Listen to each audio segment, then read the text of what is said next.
What is up, everyone? I am TST's the Mudman. Band of the Wolf is in full effect. The Gods Unchained meta has finally been shaken up, and it's time to figure out what we are going to play this weekend ranked in Gods Unchained. And today I have a ton of different deck lists to go over, but before we look at any of those lists, let's do a quick overview of the meta. We're on gudex.com looking at God popularity and mythic rank over the past 3 days. And as you can see, War is still the most popular domain. It's not quite as popular as it was during the Winter Wonderlands meta, but it is still the most popular, and that makes a lot of sense because both Aggro War and Control War are very powerful. Currently, Aggro War is the most prevalent archetype in all of Gods Unchained, and Aggro War comes in 2 different flavors currently. The most popular and best performing Aggro War list is the tried and true Winter Wonderland style Viking, very aggressive, low curve Aggro War list. A couple players have been experimenting with a few new inclusions, but the old Winter Wonderland style Aggro War is the most popular and performing the best. We also have the new Olympian style Aggro War list. A whole bunch of new synergy cards were added from Band of the Wolf. However, the Olympian War decks aren't performing anywhere near as well as the tried and true Viking War list. Control War, like I said, is also quite powerful, but Control War is nowhere near as popular as the Aggro counterparts. And just like the Aggro War archetype, Control War is very similar to how it was during the Winter Wonderlands meta, but with a few new inclusions. The second most popular domain is Light. Light received a few very powerful new cards from the Band of the Wolf set. Zoo Light has been a fairly popular archetype throughout this entire year. Light as a whole hasn't been a very popular god, but Zoo Light has always been within the top 5 most popular archetypes at Mythic Meta, and with the new very powerful inclusions to Zoo Light, it has received quite the insurgence. As you can see, it is now the second most popular domain with the highest overall win rate over all domains currently, and that is because of these powerful new Olympian cards, so I would expect you to see lots of various Zoo Light lists this weekend. Our third most popular domain is Deception. The most popular Deception archetype is Hidden Rush Deception. Like War, Hidden Rush Deception comes in 2 different flavors. There's the tried and true, pure going face, all hidden creatures, Aggro Deception that we saw during the Winter Wonderlands meta, but now we also have a more deck steal, nether-oriented Aggro Deception list brought to us by Band of the Wolves. Control Deception also exists. It's fairly popular. For example, Control Deception is slightly more popular than Control Nature. However, the Control Deception lists aren't performing anywhere near as well as the Aggro counterparts. And now we have Death, and Death has quite a few archetypes for its domain. We have Zombies, Anubians, and Over the Line. Both Zombies and Over the Line received a bunch of powerful new tools in this set. Anubians didn't really get any help. So Anubians are the least popular of the 3 death archetypes. Zombies and Over the Line both got far more powerful. When you run into death this weekend, if you see they choose the Soulburn God Power, they are likely Zombies. If they pick the Blood Ritual God Power, they're probably Anubians. And if they pick the Nephru Sacrifice God Power, then they are likely Over the Line. However, Over the Line decks can pick all 3 of the God Powers. They usually pick Nephru Sacrifice. Blood Ritual isn't crazy uncommon for the Over the Line deaths, and I've seen a handful of players pick Soulburn as well, so you don't have a great tell for when you're playing against those Over the Line decks, but it's a general rule of thumb that Soulburn, Zombies, Blood Ritual, Anubians, and Sacrifice is Over the Line. And then going to our 2 least popular gods, we have Magic. Magic's most prevalent archetype is Control Magic with a heavy emphasis on value. And then we have Nature, the least popular god. Nature's most prevalent archetype is also Control Nature. Similar to Magic, it puts a heavy emphasis on value. Normal old wild Aggro Nature also exists, and Amazon Nature is more popular than it used to be, as a lot of new Amazon synergy cards came out with the Band of the Wolf. However, Control Nature is the most popular and the best performing. But with all that being said, let's take a look at some lists you might want to play this weekend ranked. Alright, let's start things off with War. Today I have 5 unique War decks to go over, and we are going to start off with the newest and definitively worst archetype of them all. This is Olympian War, and like I just said during the meta overview section, out of all of the existing War archetypes, Olympian War is the worst performing statistically.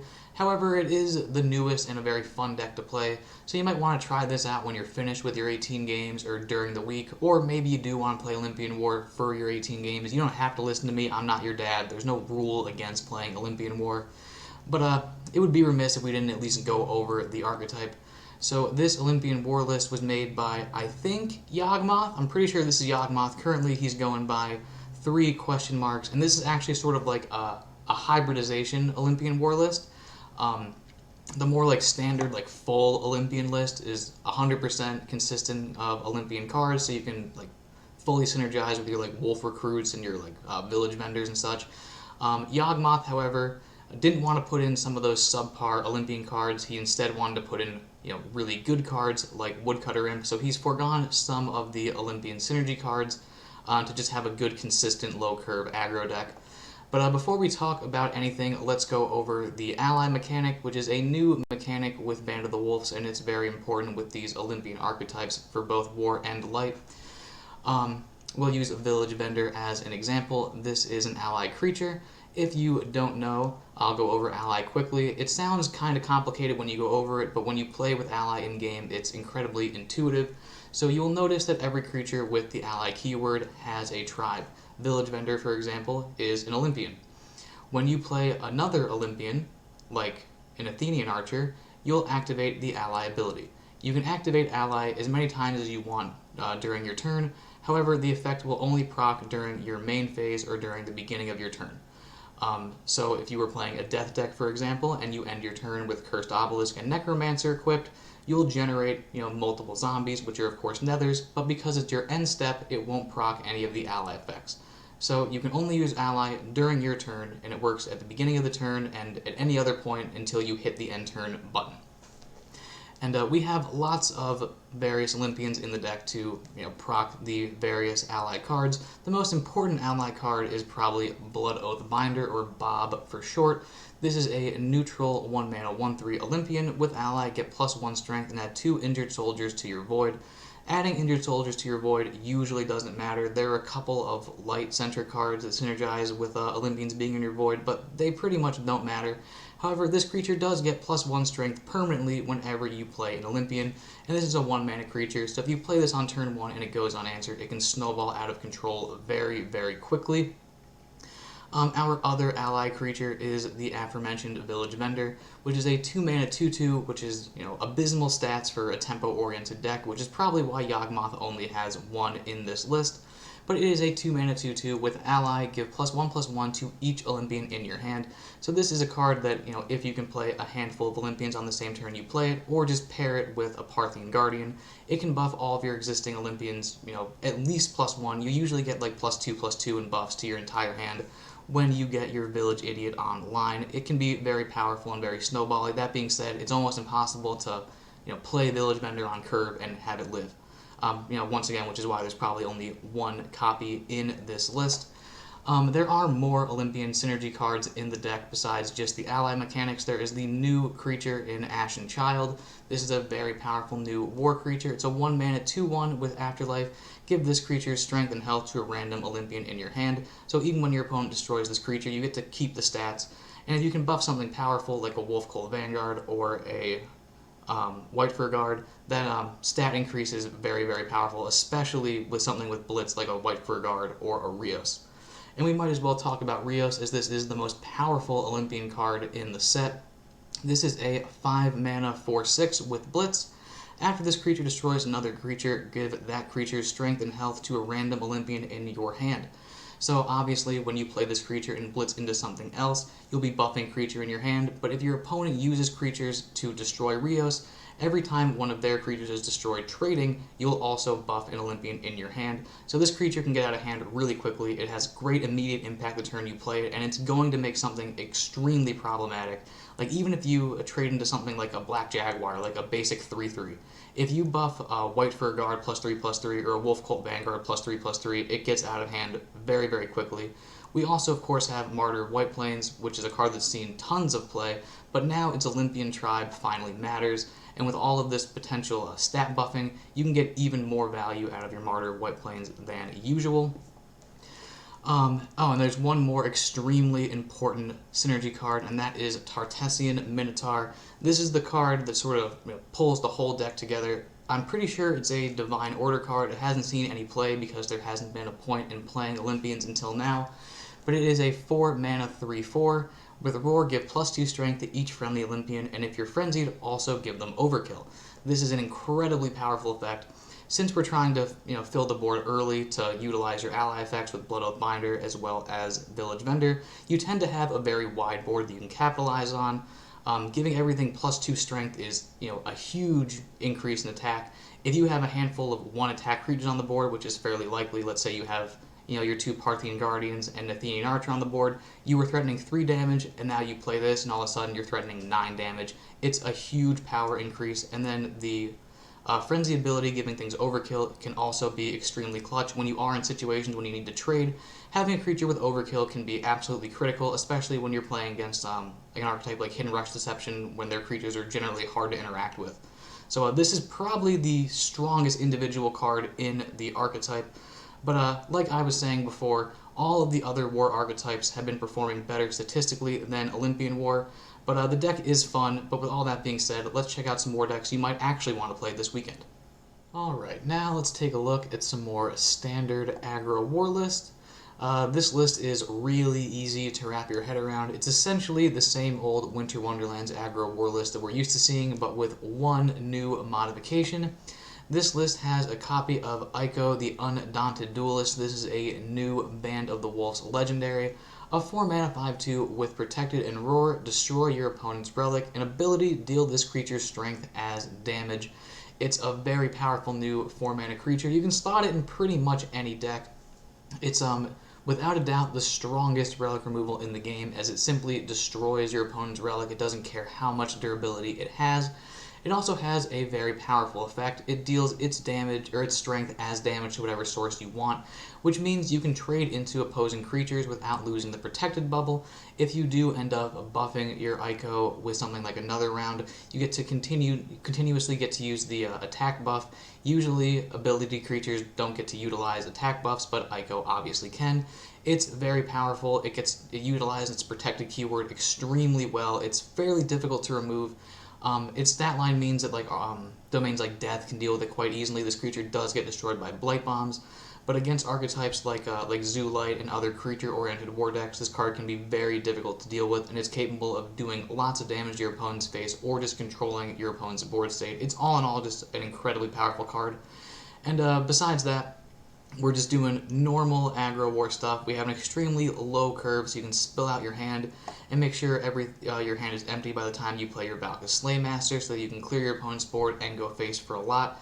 If you were wondering what card was removed to slot in the Aggro, as you can see, we only have 1 copy of Feral Shapeshifter. Usually these decks run 2 Feral Shapeshifters. This one has the Aggro. You could probably get away with going with 2 Feral Shapeshifters and having just 1 Cunning Challenger, but Cunning Challenger has a much higher ceiling than Feral Shapeshifter, so the selection makes a lot of sense.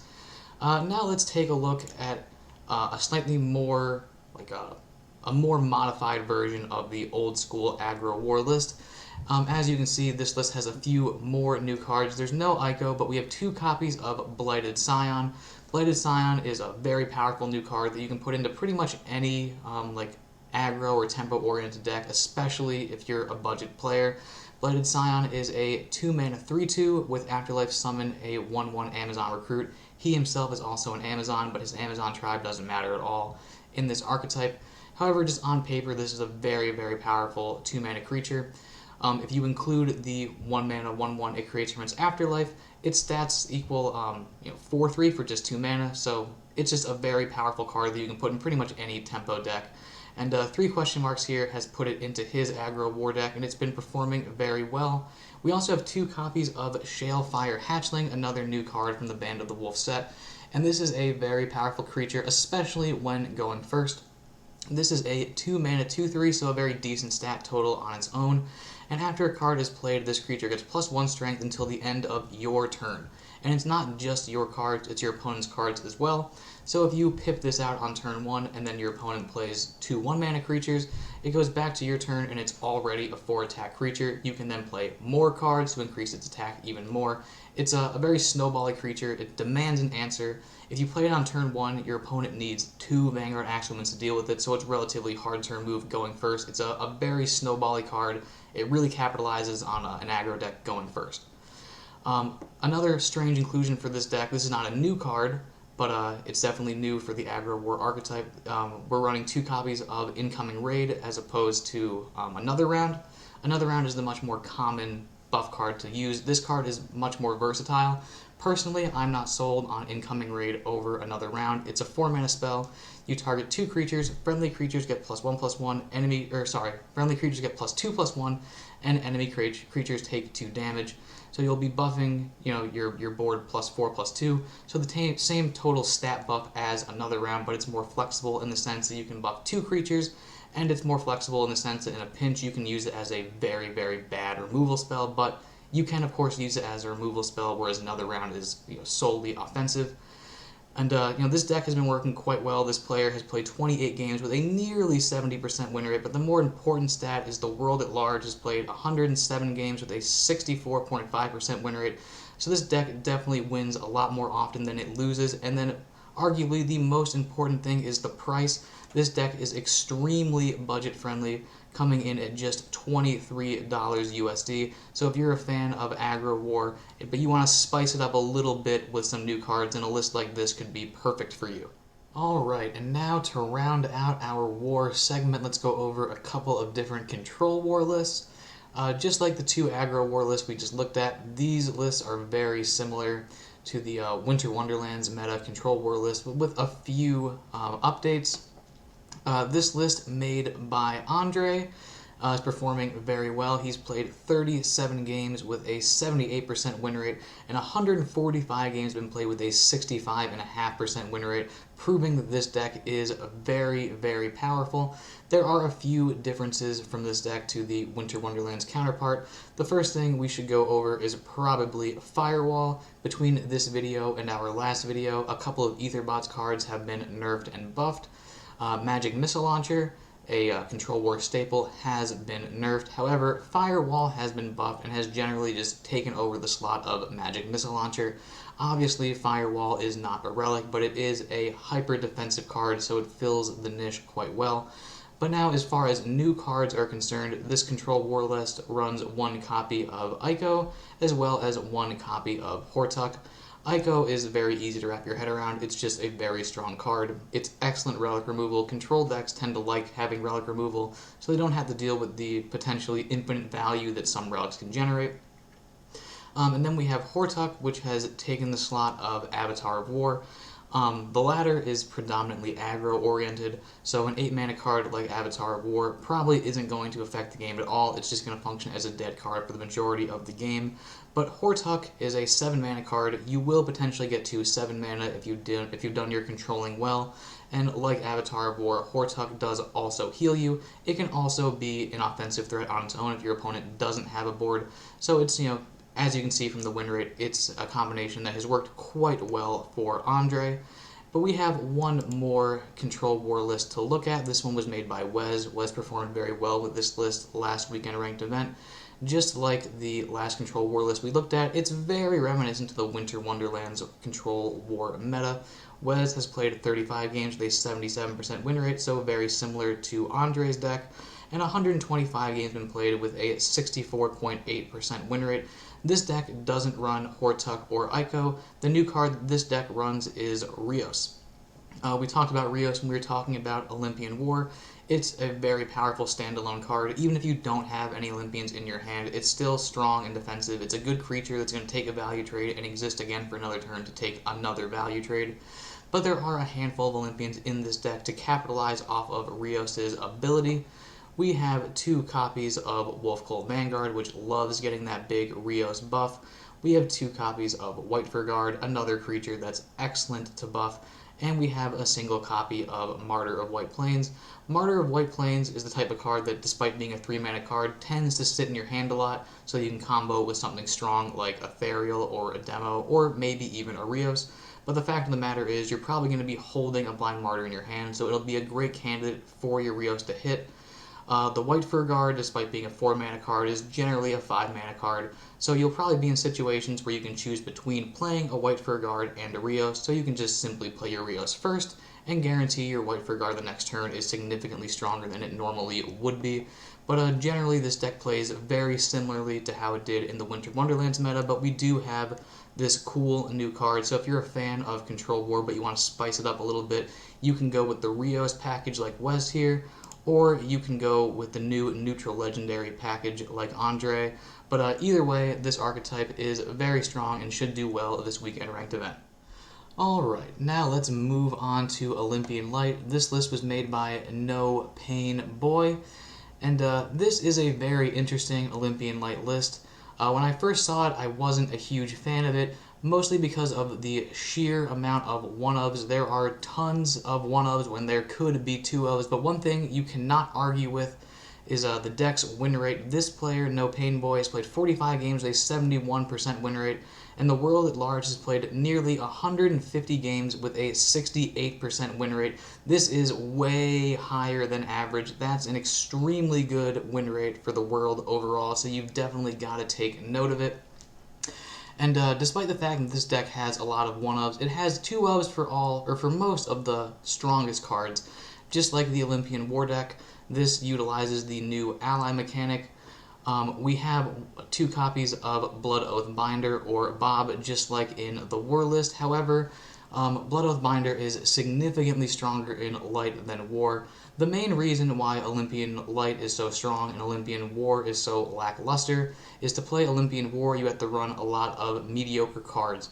However, the majority of Light's good creatures were already Olympians by happenstance, so running Olympian Light is far easier, and on top of that, the ally cards that Olympian Light has are generally better than War's. So obviously we have the Blood Oath Binder, which is very powerful, especially in combination with Humble Benefactor. Humble Benefactor received a huge buff with the introduction of Band of the Wolf. Humble Benefactor has been seeing play since it's been printed. It's been very, very powerful.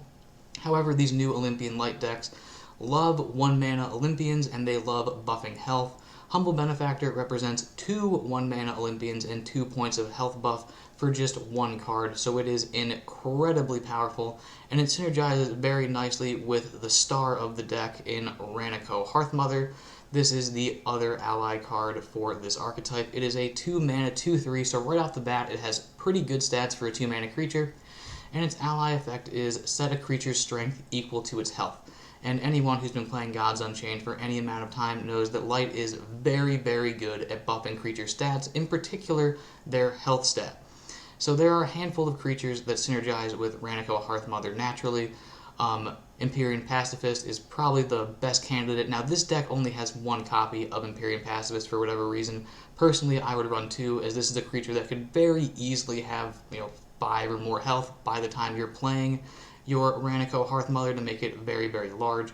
We also have 2 copies of Blind Martyr, which is a 1-mana Olympian, great for all of the Olympian synergy cards. It also buffs your entire board's health total, making it so you can deal significantly more damage. And also, because of cards like Ranico Hearthmother or the Aegis Shield, which also makes a creature's strength equal to its health, you can make the Blind Martyr go from a 0 attack creature to a 2 or 3 or 4 or what have you attack creature, so it can actually be threatening. It's very, very powerful.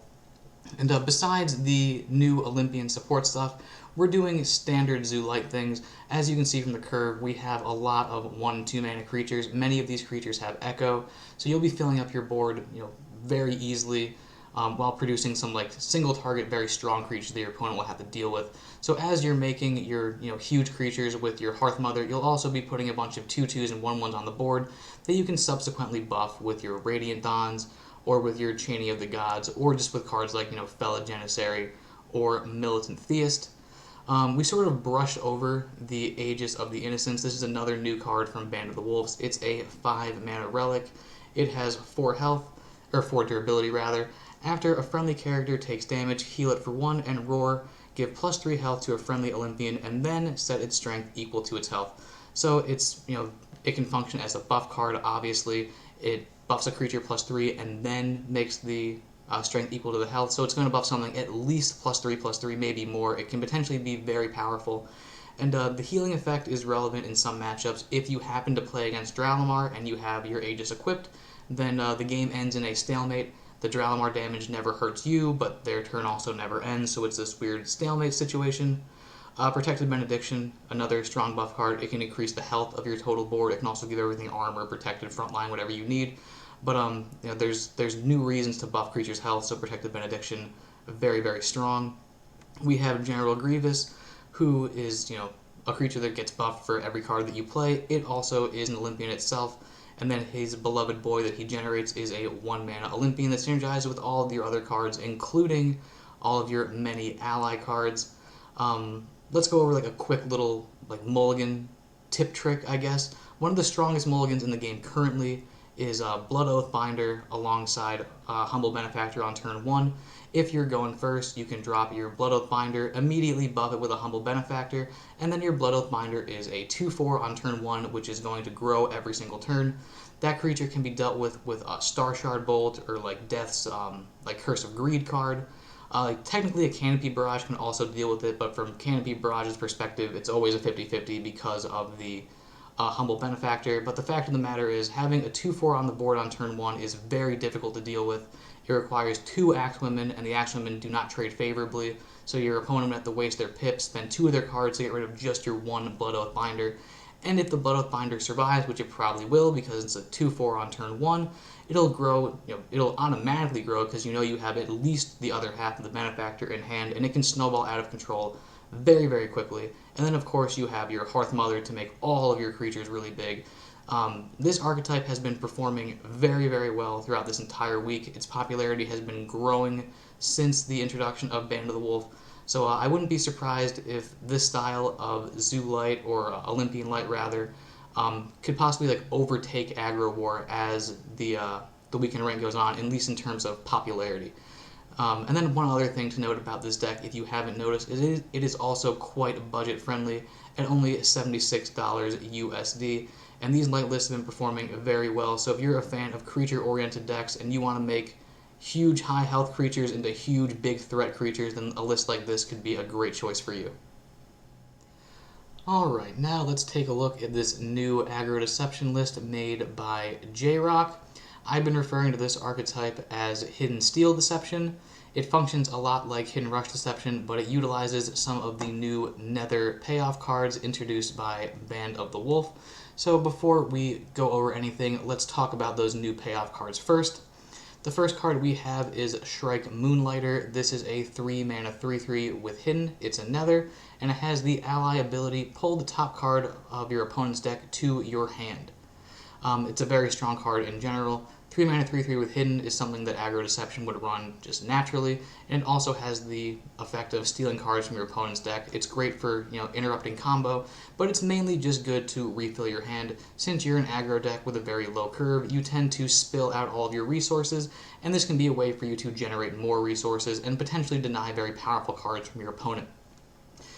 Then we have probably the flashiest card in the whole deck in Gamma, Lord of Berries. A new 5-mana legendary from Band of the Wolves. This is a 5-mana 4/5 with Hidden for a turn, and after a friendly Nether deals damage to your opponent's god, pull the top card of their deck to your hand. So a very similar effect to the Moonlighter. However, instead of needing to play Nethers to activate its effect, you just need to have your Nethers go face, which is what you want your Nethers to do anyway. And one very important thing to remember when you are playing as or against these new steel archetypes, the cards that are taken from the top of your opponent's deck are not made privy to your opponent, so you get their card and they have no idea what you stole. So if you took a combo piece, they don't know about it. If you took an important piece of removal or healing, they won't know about it. So your opponent might just end up digging through their deck looking for a card that they literally don't even have anymore. So Gamma can be very powerful, and Gamma is probably best in combination with Shadow Lethanon, a Aggro Deception staple. It's very powerful. and it itself is a nether, and its effect deals 1 damage to your opponent's god every turn. So if you have 2 Shadow Lethnons on the board and a Gamma, and that's it, you're stealing a minimum of 4 cards from your opponent every single turn, and it could be more if you have more nethers on the board, so it's a very powerful effect. But before we look at any of the other nethers, let's go over Screams of the Night, another one of your nether payoff cards. This is a 3-mana spell where you draw 2 creatures, and if either of those creatures are a nether, you draw an additional nether. And J-Rock here has packed 14 nethers into this deck, so nearly half the deck is nethers, meaning that this card should go off pretty much every single time. And 3 mana to draw 3 cards is very good, especially in a low curve aggro deck like this, when you can potentially spill out those cards that you drew the turn that you drew them. So now let's take a look at some of the various nethers to make these synergy cards possible. Just like when we were talking about the Olympian Light archetype, 1 mana nethers are very good for activating allies, so we have a copy of Deterra. Deterra is a creature that's not usually played in aggro decks because it's not particularly strong for a 1 mana creature, but it is a good nether to activate your ally effects. It's a fine card for Scream of the Night, as it puts a nether back into your deck when you play it, and if you do happen to draw the bigger variations of Deterra, it is very strong, in a tempo standpoint. We have Netherborn Binder, another very decent 1 mana nether. We have 2 copies of Blighted Scion, which obviously is not a nether, it's an Amazon, but it's a very powerful creature for any aggro or tempo deck, so J-Rock threw 2 of them in here. And then we have Fallen Legion, another new nether from Band of the Wolf. This is a neutral 3-mana 3/3 with a Roar. If you have 5 or more creatures in your void, summon an additional Fallen Legion. So if you meet the prerequisite, it is a 3-mana 6/6, and if you can meet that prerequisite on curve, it is an incredibly powerful play. Obviously, it's also 2 nethers for 1 card, so it can potentially double down on the ally effect of Shrike Moonlighter.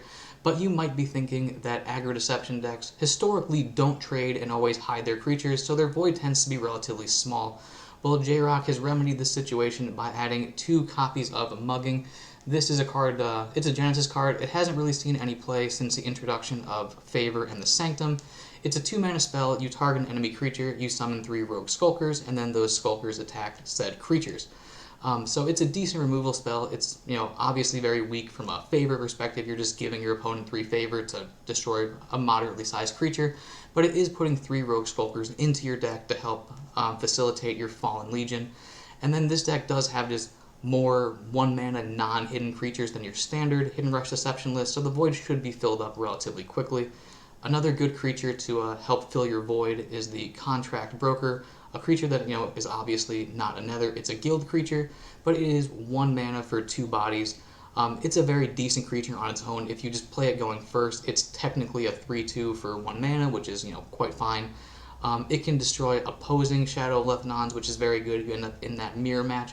But most importantly, it's 2 bodies for 1 card to help facilitate that Fallen Legion. We have other, relatively powerful 1-mana nethers.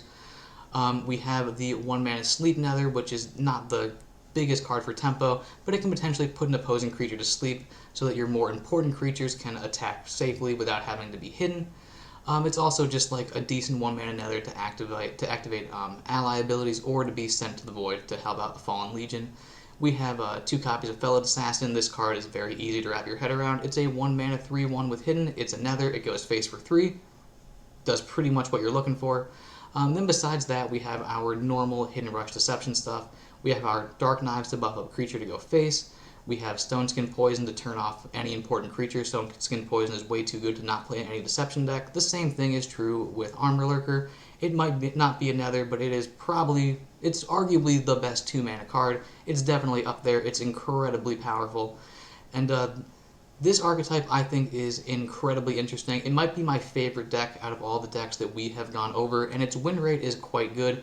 As you can see, J-Rock has played 17 games with an 82% win rate, and 101 games have been played in all with a 61% win rate. So this deck definitely wins a lot more than it loses, and stealing cards from your opponent's deck definitely sounds like fun, at least for the player who's stealing them.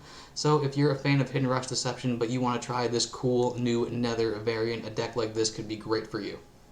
Alright, now let's talk about Over-the-Line Death. This is an archetype that was made significantly more powerful with the introduction of Band of the Wolf.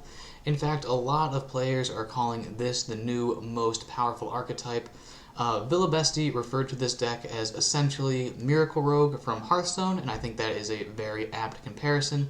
If you are unfamiliar with Miracle Rogue from Hearthstone, the TLDR is draw entire deck, win game. And that tends to be how this deck plays out. This deck heavily revolves around the new spell Bitter Endings. This is a 3-mana death spell. If your god has 15 or less health, add a 6 or 7 mana legendary death creature to your hand, and you do get to pick that 6 or 7 mana legendary. You set its casting cost to 0, and if you do this at the end of your following turn, take 15 damage. So if you can meet the prerequisite of being at 15 or less health, obviously you have an incredibly powerful turn. You can put a 7-drop into your hand as early as turn 3, which you're not supposed to be able to play 7 drops that early in the game, so it's got to be incredibly powerful. But the way this deck generally works is you put a whole bunch of stats on the board with your Bitter Endings, and then you play an Over the Line, and you defeat your opponent the turn that you played the Bitter Endings, and then everything else in your deck is essentially just dealing damage to yourself or drawing cards, as you would expect from a standard Over the Line list. And the reason why I picked this list in particular is not only is its good win rate, but it cuts out all the middleman cards. It really just draws and does the combo. As you can see, we have lots of card draw in this deck. We have 2 copies of Inflamed Self, which is very strong in this archetype. It's a 1-mana card that draws you a card. It also makes it so all of your opposing creatures will get burn +2 when they attack you on the following turn, which is great, so your opponent's creatures can deal damage to you, but not too much damage.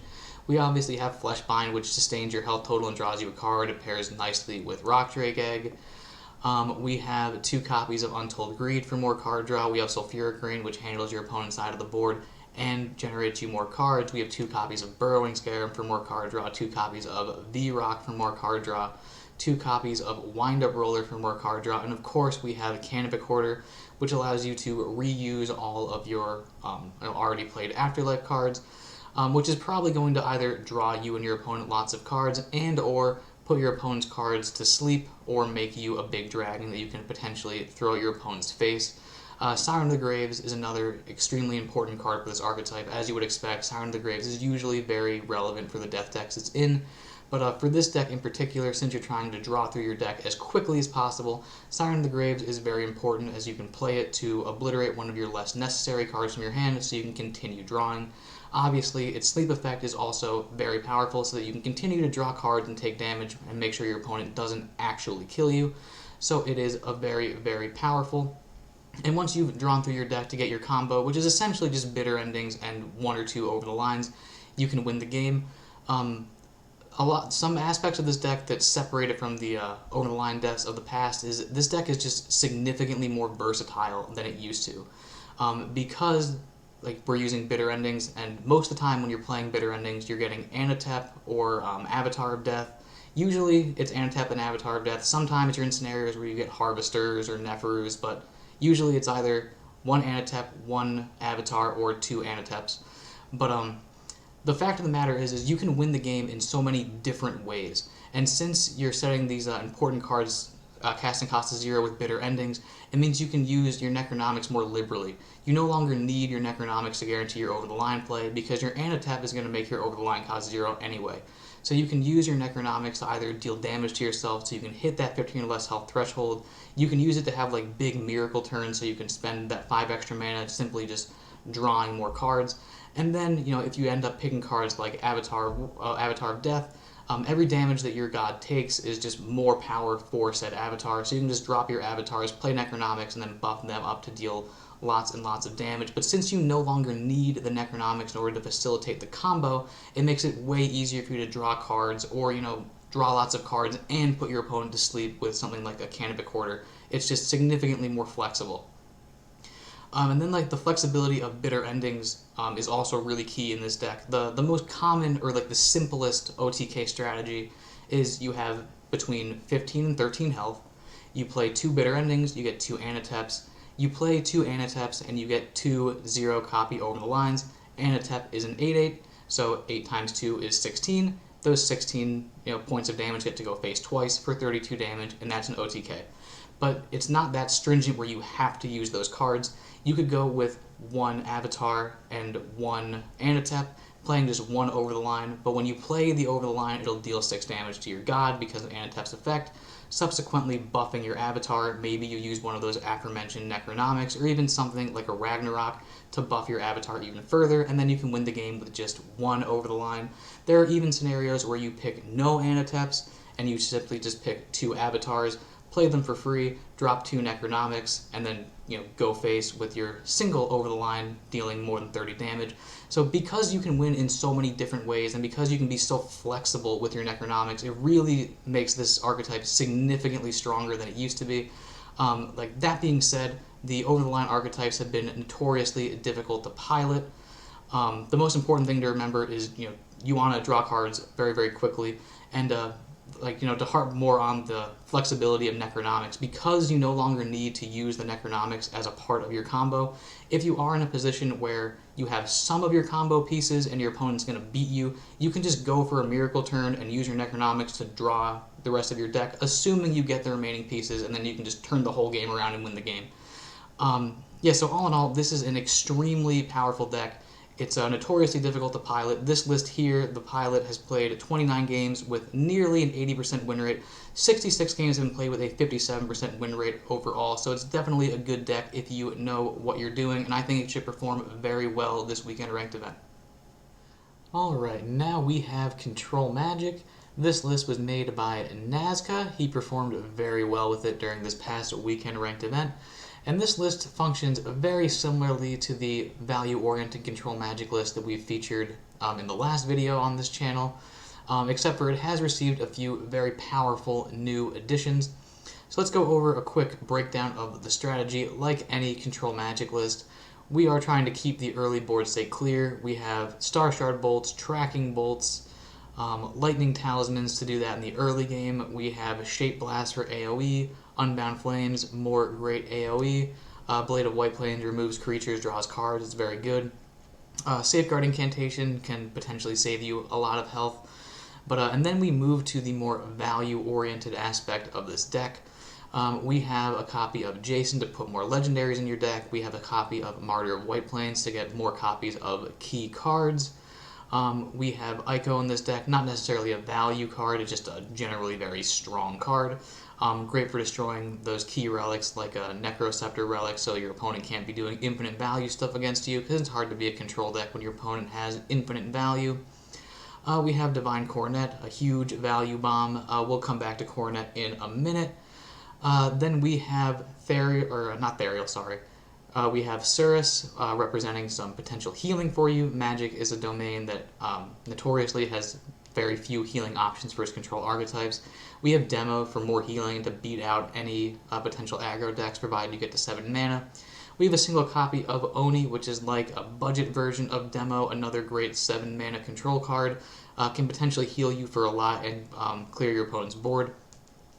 Then we have Hortuk, a nice 7 mana bomb. It can be used defensively or offensively. And then we have Therial for our final bit of value. But the main thing separating these value-oriented Control Magic decks from the value-oriented Control Magic decks of the Winter Wonderlands meta are the new synergies revolving around Divine Coronet.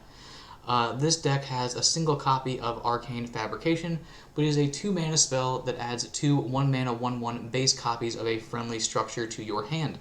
The only structure in this deck is Divine Coronet, and your goal is to get more copies of Divine Coronet with your Arcane Fabrication, which is obviously a very strong thing to do.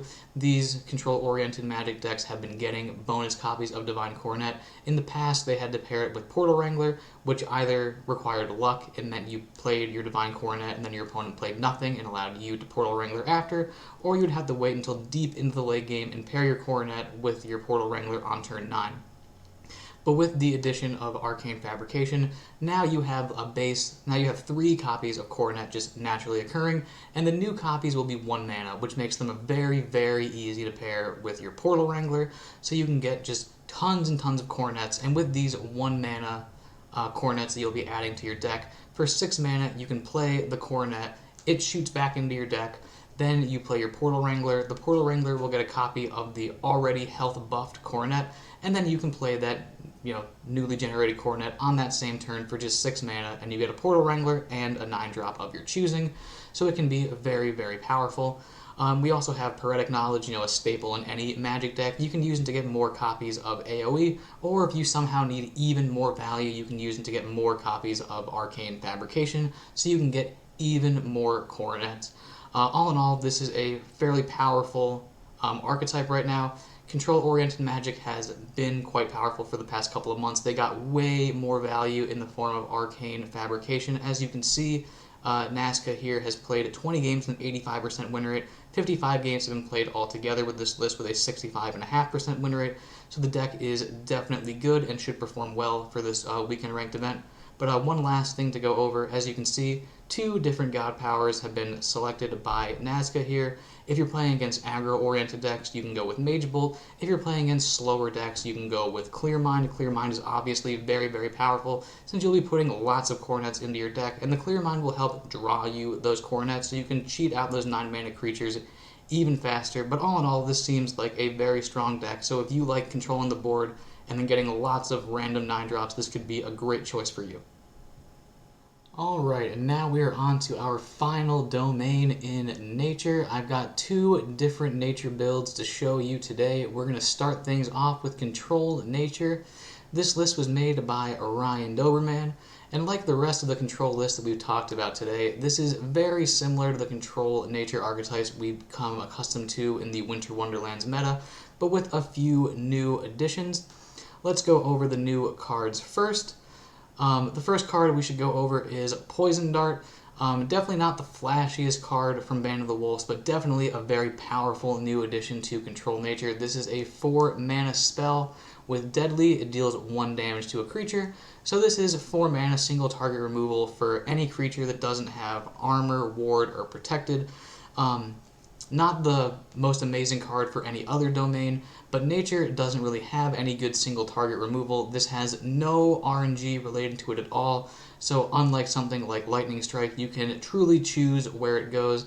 And in this current meta, we're seeing a lot of hugely statted light creatures around, creatures that Lightning Strike now can no longer destroy, and Poison Dart can get rid of any pacifist, regardless of how giant it may be, as long as it doesn't have any armor, protected, or ward.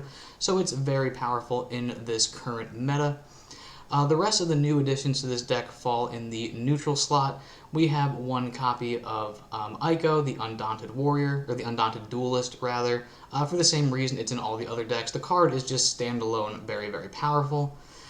This deck also runs 2 copies of Ember Oni. Control Nature is an archetype that has a great abundance of healing, so the introduction of Ember Oni might seem a bit strange at first, because Nature does have so much healing already. But what Nature is severely lacking is good AoE, and Ember Oni is very decent AoE on a stick.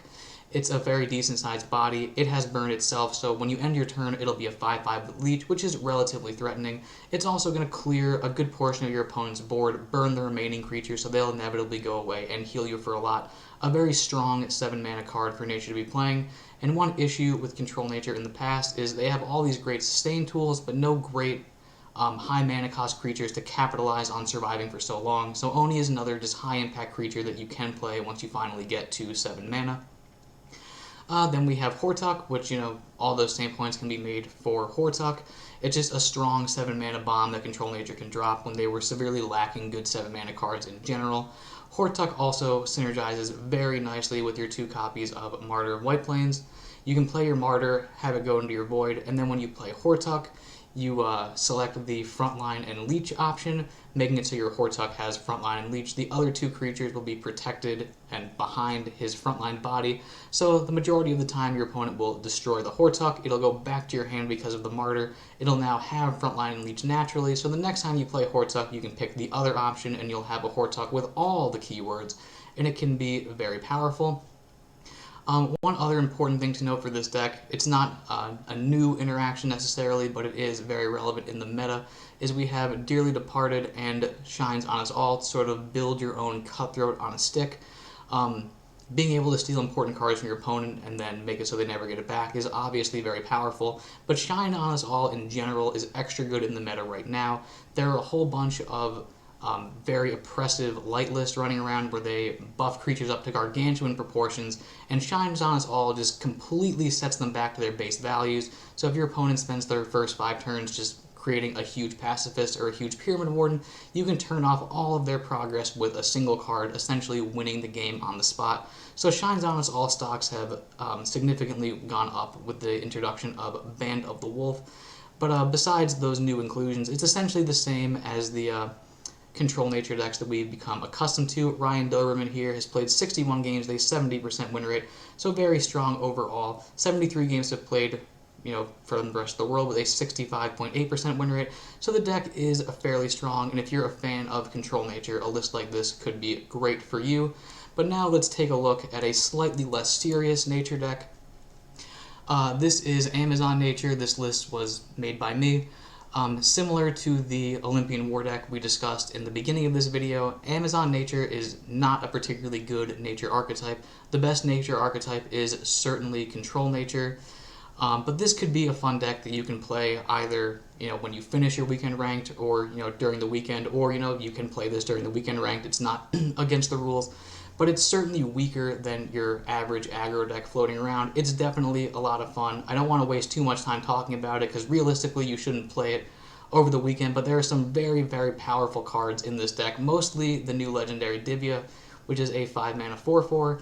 After a different friendly Amazon deals damage, deal 2 damage to that same target, making it so your puny little Amazons like Nimble Pixie, instead of going face for 1, they're actually going face for 3, which is significantly more damage. But Divya's most powerful combination partner is definitely Canopy Sniper. Canopy Sniper's effect is, after friendly Amazon attacks, deal 1 damage to a random enemy creature. So when you have Divya and Canopy Sniper on the board, every time your Canopy Sniper deals that 1 random damage, it does a bonus 2 damage from your Divya. So every time one of your Amazons attacks, a random opposing creature will be taking 3 points of damage, making it so you can go all face and still guarantee clear your opponent's board. It's very powerful. That being said, Amazons are not the stickiest creatures. This deck has almost no comeback mechanics, and an archetype like Olympian Light will probably run this style of deck over. But it is still very fun. It's relatively budget friendly at only $50 USD, and it could be something you might want to try, but I wouldn't recommend playing it over the weekend ranked event. Alright, so it is conclusion time. We've analyzed the meta, we've looked through the decks. What should we play this weekend ranked in Gods Unchained? Well, in my opinion, the Over-the-Line Death is probably the strongest deck, although very difficult to pilot. The Aggro Light has been performing very well and is extremely popular. However, my favorite deck on the list is definitely this Hidden Steel Deception. But whatever you go with, try to have fun. Tell us how you did in the TST Discord. Leave a comment on this video and have a wonderful day. Hey you! Did you know that subscribing to the TST YouTube channel will increase your win rate by 6.9%? So what are you waiting for? Subscribe to the channel and hit the bell for notifications. And while you're at it, equip Scythe of the Harvest and attack the like button directly in the face. Bye-bye!